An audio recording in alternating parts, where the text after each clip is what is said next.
Hello guys, അപ്പോൾ നമ്മൾ ഇന്ന് കൊല്ലൂർ അമ്പലത്തിൽ പോവാണ്. അപ്പോൾ നമ്മൾ രാവിലെ 12:30 മണിയാകുമ്പോൾ വീട്ടിൽ നിന്ന് ഇറങ്ങിയിട്ടുണ്ട്.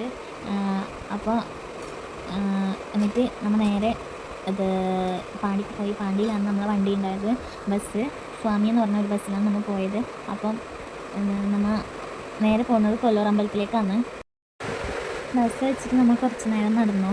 കുറച്ചൊരു 10 മിനിറ്റോളം നടക്കാനുണ്ടായി. അപ്പോൾ അതിന് മുന്നേ നമ്മൾ പുഴയിൽ പോയിട്ട് കുളിച്ചിട്ട് ഡ്രസ്സൊക്കെ ചേഞ്ച് ചെയ്തിട്ടാണ് നമ്മൾ പോകുന്നത്. അപ്പോൾ അത് ഞാൻ വീഡിയോ ഉള്ളിൽ ഉൾപ്പെടുത്തിയിട്ടാണ്, കാരണം അത് വീഡിയോ എടുക്കാൻ പറ്റിയില്ല. അപ്പോൾ ഇത് ഇന്നലെ എടുത്ത വീഡിയോ ആണ്. അപ്പോൾ നമ്മൾ നേരെ കൊല്ലൂർ അമ്പലത്തിലേക്ക് പോകുന്നത്. അപ്പോൾ കുറേ ഒരു 5 മണിക്കൂറോളം നമ്മൾ ക്യൂ നിന്നിട്ടുണ്ടാവും. അത്രത്തോളം ക്യൂ ഉണ്ടായി. രാവിലെ 8 മണിക്ക് നമ്മൾ ചായ കുടിച്ച് നിന്ന് നമ്മൾ ഒരു 11:45 നമ്മൾ അവിടെ ഉണ്ടായിന്. അമ്പലത്തിൽ ദർശനത്തിന് വേണ്ടി ക്യൂ നിന്നിട്ടുണ്ടായി. നമുക്ക് കുഞ്ഞ് ഇല്ലതുകൊണ്ട് അതിൻ്റെ ഒരു പ്രശ്നം അങ്ങനെ അകത്ത് കയറുന്നില്ല, ഒരു ടെൻഷനെല്ലാം നമുക്കുണ്ടായി. പക്ഷേ നമ്മളെക്കാളും കൂളായിട്ട് അവളെ നിന്നിട്ടുണ്ട്. വലിയ ഗുൽമാലൊന്നും ഇല്ലാതെ ഓളെ നിന്നു. 5 മണിക്കൂറോളം ഓളെ വലിയ അലമ്പൊന്നും ഇല്ലാതെ കഴിച്ചു നമ്മളൊന്നിച്ച് തന്നെ. പിന്നെ നമ്മൾ ക്യൂ നിന്നിട്ട് അത് ഉള്ളിലേക്ക് കയറാനാകുമ്പോഴേക്ക് നമ്മളെ ദിവ്യ ഉണ്ണി നടിയെ കണ്ടു. നമ്മൾ അടുത്ത് പോകാനുള്ള ഒരു സ്പേസ് നമുക്ക് കിട്ടിയില്ല, കാരണം ക്യൂവിലായതുകൊണ്ട്. പക്ഷെ നമ്മൾ ഒന്നിച്ച് വന്നപ്പോൾ കുറേ പേര് നമ്മൾ ഫോട്ടോയിൽ എടുത്തിട്ടുണ്ട്. പക്ഷെ നമുക്ക് അടുത്ത് പോകാനുള്ള ഒരു ഇത് കിട്ടിയില്ല, കാരണം ക്യൂവിലായി ഭയങ്കര തിരക്കായി. പിന്നെ അവിടെ പോയാൽ പിന്നെ വന്ന് നിൽക്കാനും പറ്റില്ല, അങ്ങനത്തെ ഒരു അവസ്ഥയായിരുന്നു. സൺഡേ ആയതുകൊണ്ട് അത്യാവശ്യം നല്ല തിരക്ക് തന്നെ ഉണ്ടായിരുന്നു. നമ്മൾ 7:30 അമ്പലത്തിലെത്തുമ്പോൾ തന്നെ അത്രയും തിരക്കാന്നിരുന്നത്. പിന്നെ ശനിയാഴ്ച സെക്കൻഡ് സാറ്റർഡേ ആയതുകൊണ്ട് അതിൻ്റെ തിരക്കും ഉണ്ടായിന്. അപ്പോൾ തന്നെ തോന്നി ഇനി സൺഡേ നല്ല തിരക്കുണ്ടാവുന്നത്. അത്രയും ആളെന്ന് വെച്ചാൽ നമുക്ക് കാല് കുത്താൻ കൂടി സ്ഥലമില്ല, അത്രയും ആളുണ്ടായി അന്ന് അമ്പലത്തിൽ. പിന്നെ കുഞ്ഞുമക്കളും എല്ലാവരും ഒരുപോലെ പ്രാർത്ഥന അവിടെ നിൽക്കുന്നുണ്ട്. അവിടെ അമ്പലത്തിൽ എത്ര ആൾക്കാരൊക്കെയാണ് നിൽക്കുന്നത്, ചെറിയ മക്കളെയും കൊണ്ട്. പക്ഷെ അവിടുത്തെ ഒരു അപ്പോൾ നമുക്ക് വേറെ 2-3 അമ്പലത്തിൽ പോകാനുണ്ട്. അതുകൊണ്ട് നമ്മൾ വേഗം അമ്പലത്തിൽ നിന്ന് ഇറങ്ങി, കൊല്ലൂർന്ന് വേഗം ഇറങ്ങി. അപ്പോൾ ഇറങ്ങുന്നതിന് എപ്പോഴേ നമ്മൾ ഫുഡ് കഴിച്ചിട്ടുണ്ടായിന്. ഫുഡ് എന്ന് പറഞ്ഞാൽ ആട്ട ഫുഡിനെ കുറിച്ച് പറയാതിരിക്കാൻ കഴിയും, അത്രയും നല്ല ടേസ്റ്റാണ്. നമ്മൾ ഇന്നോളം കഴിക്കാത്തതിലും വെച്ച് പിന്നെ ഏറ്റവും നല്ല ഫുഡാണ്. കാരണം നമ്മൾ കഴിച്ചുകൊണ്ടിരിക്കാൻ തോന്നും, അങ്ങനത്തെ ടേസ്റ്റാണ്. പിന്നെ നമ്മൾ പോയത് ആനഗുഡ്ഡെ, അങ്ങനെ ആണ് അമ്പലത്തിൻ്റെ പേര്. കർണാടകയിൽ പിന്നെ 3 അമ്പലമുണ്ട്, ഗണപതിയുടെയും അയ്യപ്പൻ്റെയും അങ്ങനെ കൃഷ്ണൻ്റെ, അങ്ങനെ പറഞ്ഞിട്ട് 3 എണ്ണം വരുന്നുണ്ട് അവിടെ തന്നെ. അപ്പോൾ നമ്മൾ 3-ലും പോയിട്ടുണ്ട്. അപ്പോൾ അടുത്തതും അതെ പറയാണ്ടിരിക്കാൻ, ആദ്യം പോയ അയ്യപ്പൻ്റെ അമ്പലത്തിലേക്കാണ്, അതും പറയാണ്ടിരിക്കാൻ കഴിയില്ല. അത്രയും നല്ല ബ്യൂട്ടിഫുൾ പ്ലേസാണ്. പിന്നെ എന്തെന്ന് വെച്ചാൽ നമുക്ക് അവിടെ കാണുമ്പോൾ പിന്നെ അവിടെ പോയിട്ട് പിന്നെ തിരിച്ചു പോകാൻ തോന്നില്ല, അങ്ങനത്തെ ഒരു ഫീലാണ് അവിടെ. ഒരു പിന്നെ കുളത്തിൻ്റെ നടുക്ക് അമ്പലം, അങ്ങനെയാണ് അത് കാണുന്നത് നമുക്ക്.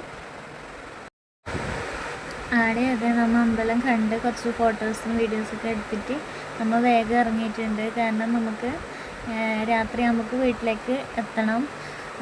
അപ്പോൾ ഇത് കുറച്ച് അങ്ങനെ അവിടെ തന്നെ കുറച്ച് അമ്പലത്തിലേക്കെല്ലാം പോയിട്ട് നമ്മൾ അവിടെ നിന്ന് ഇറങ്ങി വേഗം.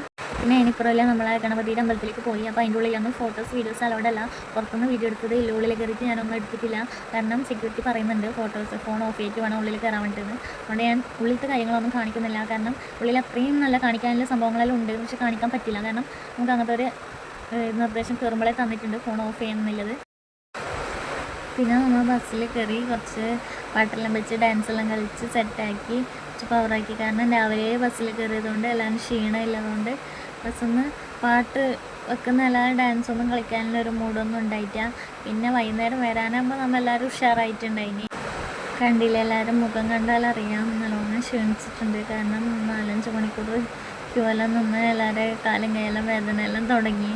അപ്പോൾ അതിൻ്റെ ഒരു ക്ഷീണത്തിൽ എല്ലാവരും ഇരുന്നിട്ടാണുള്ളത്. പിന്നെ നമ്മൾ ഉടുപ്പിയിൽ ഒരമ്പലത്തിൽ പോയിട്ടുണ്ട്. അമ്പലത്തിൻ്റെ കറക്റ്റ് പേരെനിക്ക് അറിയില്ല, നമ്മൾ ഇതുവരെ പോയിട്ടില്ല, അതുകൊണ്ട് അറിയില്ല. അതും പറയാണ്ടിരിക്കാൻ കഴിയാം, അതും ഭയങ്കര കാണേണ്ട ഒരു പ്ലേസാണ്. എന്തെന്ന് വെച്ചാൽ ഭയങ്കര നമുക്ക് ഉള്ളിൽ നിന്ന് കയറിയാൽ പുറത്ത് ചെയ്യാൻ തോന്നില്ല, അങ്ങനത്തെ കുറേ സംഭവങ്ങളുണ്ട് അതിനകത്ത്. ഭജന അങ്ങനത്തെ കുറച്ച് കാര്യങ്ങളുണ്ട്. അപ്പം ആദ്യം വലിയൊരു പുഴയുണ്ട്, അതിന് നടുക്കായിട്ട് ഒരു ഇതുപോലെയെല്ലാം ഉണ്ട്. അപ്പം അവിടെ കുറച്ച് സമയം നിന്നിട്ട് നമ്മൾ വേഗം ഇറങ്ങിയിട്ടുണ്ട്. ഇങ്ങനെ ഒരു അമ്പലം കൂടി പോകാനുണ്ട് നമുക്ക്. പിന്നെ അവസാനമായിട്ട് നമ്മൾ അമ്പലത്തിലേക്കും കൂടി പോയിട്ടുണ്ട്. മാംഗ്ലൂർ എത്താനാകുമ്പോൾ ശ്രീകൃഷ്ണ ടെമ്പിളാണെന്ന് തോന്നുന്നു നമുക്ക്. അപ്പോൾ അവിടെ പോയി ആദ്യം അതെ ഫോണ് അങ്ങനെ ഉള്ളിലേക്ക് യൂസ് ആക്കിയിട്ടാകുമ്പോൾ ഫോണ് ഉള്ളിൽ ഫോട്ടോ എടുത്തുകൂടാന്ന് പറഞ്ഞുകൊണ്ട് ഉള്ളിലത്തെ കാര്യങ്ങളൊന്നും നമുക്ക് കാണിച്ചില്ല. പിന്നെ ലാസ്റ്റ് വരുമ്പോൾ നമ്മൾ ഫുഡെല്ലാം കഴിച്ചിട്ടുണ്ട്, ഒരു ഹോട്ടലിൽ നോൺ വെജ് ഹോട്ടലിൽ നിർത്തിയിട്ട് ഫുഡെല്ലാം കഴിച്ചിട്ടുണ്ട്. അപ്പോൾ പിന്നെ അതൊന്നും വീഡിയോ ഉൾപ്പെടുത്താൻ കഴിഞ്ഞിട്ടാണ്. അപ്പോൾ നമ്മൾ ഇതുവരെ പോയതിൽ വെച്ച് ഏറ്റവും നല്ല ടൂറായിരുന്നത്. പിന്നെ കാണാത്ത സ്ഥലങ്ങൾ കണ്ടു, അമ്പലങ്ങൾ കണ്ടു, അങ്ങനെ എല്ലായിടത്തും എല്ലായിടത്തും പോകാൻ പറ്റി. ഇതുവരെ നമ്മൾ ഇതിന് മുമ്പ് 2-3 ടൂർ നമ്മൾ പോയിട്ടുണ്ട്, പക്ഷെ എല്ലാ അമ്പലവും കവർ ചെയ്യാൻ പറ്റിയിട്ട. പക്ഷേ ഈ ടൂറ് എന്ന് വെച്ചാൽ നമുക്ക് എല്ലായിടത്തും പോകാനും പറ്റി, പിന്നെ സ്പെൻഡ് ചെയ്യാനുള്ള ടൈമും കിട്ടി, പിന്നെ അതെല്ലാം ഉണ്ടായിന് നമുക്ക്. അപ്പോൾ ഇന്നത്തെ വീഡിയോ ഇത്രയേ ഉള്ളൂ. പുതിയൊരു വീഡിയോ ആയിട്ട് നാളെ വരാം. Okay, by.